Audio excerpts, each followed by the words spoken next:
I am Dr. Harsha Kane and I am involved in the fight against cancer. I am doing little bit part in reducing the sufferings of many cancer patients.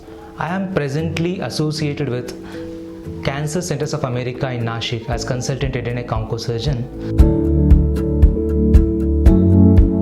When we say head and neck cancers, they mean the tumors that are occurring in our facial region and neck region, anything outside the skull.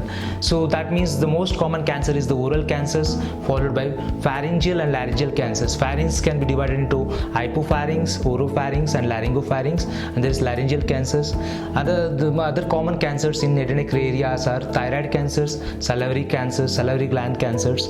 Then there is ear and temporal region and skull base tumors.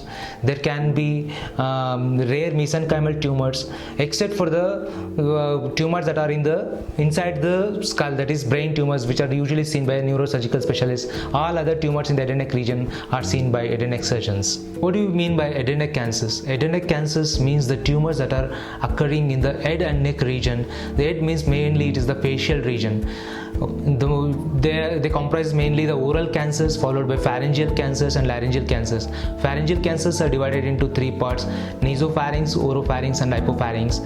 After pharyngeal and laryngeal cancers, there is nose and paranasal sinus tumors that can affect the orbit also. Then there are thyroid cancers, including the parathyroids, and then salivary gland tumors.